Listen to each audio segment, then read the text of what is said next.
last night after a 127-98 blowout win over LeBron's Cavs in Cleveland. Atlanta made 16 of 28 shots from three-point range. Atlanta trailed 50 to 38 in the second quarter, but somehow outscored Cleveland 89-48 the rest of the way. Was this just, Stephen A., more about bad Cavs than good Hawks, in your opinion? Oh, I definitely think it was, because there's no way on earth that the Cleveland Cavaliers are that bad and the Atlanta Hawks are that good. Coach Budenholzer, a disciple of Greg Popovich, is doing an outstanding job coaching the Atlanta Hawks. Let's make that very, very clear. He is quite impressive, and he continues to shine. When you consider the personnel that he has on his roster, Paul Millsap and Al Horford, Jeff Teague, DeMar Carroll, guys like Mike Scott coming off the bench, and, Kyle Korver still doing what he's doing as a shooter. They have decent players, but at the same time, you don't expect the level of success that they've enjoyed thus far. So let's give them credit.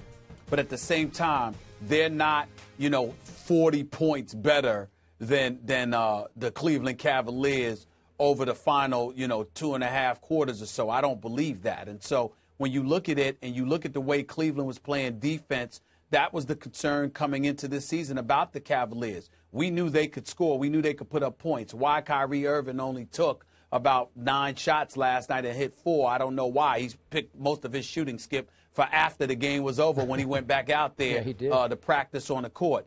Kevin Love certainly wasn't 100%. He banged his knee. Yep. We've got to monitor his health. LeBron James still doesn't seem like LeBron James, even though I'm very confident he'll get it together. But defensively, no rotation on defense. Wide open shots for one guy after another. Shelvin Mack, who came into the game averaging less than 4 points per game, hits all 6 of his three-point shots, and a lot of them were wide open. I mean, you just wondered, where was Cleveland's defense at? And this is something they're going to have to get fixed. Blatt said he was embarrassed by their performance. I agree with them, even though I can understand how LeBron would say otherwise, because he did lose 36 points in the finals against the Spurs a couple of years ago. He did lose by 36 points in a playoff game in the first round against Washington back in 2008, if I remember correctly. But that doesn't negate the fact that last night was a hideous performance by the Cleveland Cavaliers, because they did not look like they could defend a mini-me. That's their problem right now, defense. And if they don't get their act together on the defensive side of the floor, they're not going to do much come these playoffs. And if they don't do much, you're going to see changes in Cleveland.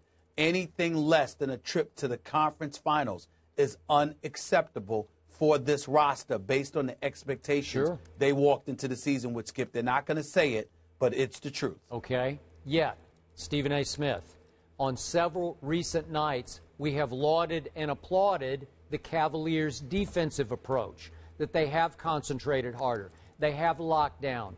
When they're right, when their minds are right, all of them can play decent on-ball defense and decent team defense.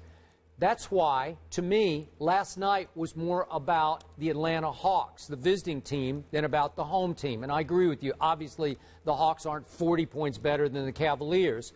But remember, a couple of weeks ago, we had a discussion about the overall Eastern Conference, and I called you on glossing over the Atlanta Hawks. Remember when I did that? And I said, wait a second, you can't eliminate them from being a contender, because I think they are a dark horse contender in the East. Coach Budenholzer, as you point out, longtime disciple of Coach Popovich and learned at his knees, sitting next to him on the bench. He is now turning the Hawks into Spurs East. And they sliced and diced last night. They picked Cleveland to pieces with their system. This is the one team that the Cavaliers can't just out-talent, out-athlete. You can't just go out and say, hey, you take your turn, I'll take my turn. Kevin Love can have his turn. You can't do it against these guys because their system is too good. And by the way, Stephen A., you mentioned Jeff Teague. He didn't even play last night. So that Dennis Schroeder, every time I watch him, the kid from Germany, he's pretty good. He started last night, and I thought he played pretty well. And then all of a sudden, as you point out, Shelvin Mack comes off the bench. He ain't afraid. He did make 6 out of 6, which isn't going to happen again, probably. But my point is, the system worked last night. They looked Spurs-like in a in a crazy way, it reminded me a little bit of some of the Spurs games against LeBron's Miami team last June, where just the system took over and threes are raining and the ball's moving, and you're like, who do we cover this time? And all of a sudden you look up and you're getting blown out. And again, LeBron's team last year in the finals lost by a record margin, and it was like a microcosm, if you will, of what happened last year in the finals last night. This Atlanta team, no joke, not to be taken lightly, and I think they're going to be in the mix as a dark horse contender when playoff time comes. If we're going to put it in its proper perspective, let's remember that one of the reasons we're going to call them a dark horse is because we're unsure about the talented crew in both Toronto with the absence of DeMar DeRozan, along with Washington, who's still a relatively young team, not to mention the fact the health of Derrick Rose always remains a question mark. We see some inconsistencies on the defensive side of the ball from Cleveland. That's why we're saying Atlanta's a dark horse. We know they can play. We know Budenholzer has proven he can coach. But we're calling them a dark horse because of our questions about guys in the Eastern Conference as opposed to Atlanta being so formidable. Okay. To me, I like Atlanta more than Washington. You prefer Washington. I'm not sure about them. I'm not sure about the system that they have, if you can trust it. Now, Paul Pierce has made you make a great point. He's a difference maker late in games. In close games, you can just put the ball in his hands, and he's still got that magic factor. He just makes shots. He makes big plays. And maybe the Hawks don't have that guy, but they have a better – I think they're a little better coached than – and not that I have any big issues with Washington. I just think they're better coached in Atlanta. Well, I just think you got to think about this. I think John Wall – he can be enigmatic, a bit wild, but he can also be great.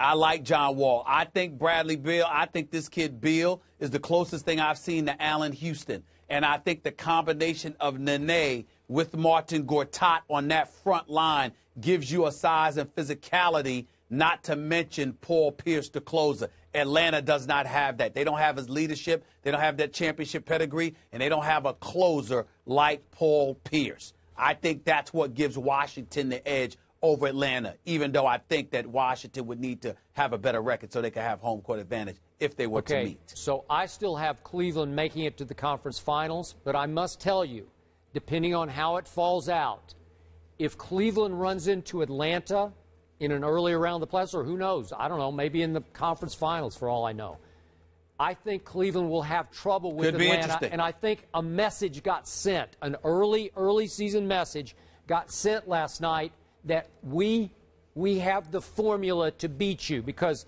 well, as Kerry pointed out, that 89 to 48 run, that's preposterous. But they're saying we know how to do this against you guys, even in your own building. That's a pretty big message to send. You can know how to do whatever you want to do, but if you're going to try to derail LeBron James from pursuing another title, I think you're going to have to come a little bit better than the Atlanta Hawks to convince me that that can be done. Stephen A., before we get out of here, we didn't have an opportunity to react to you guys' commercials. Santa is not happy with you. You guys. I love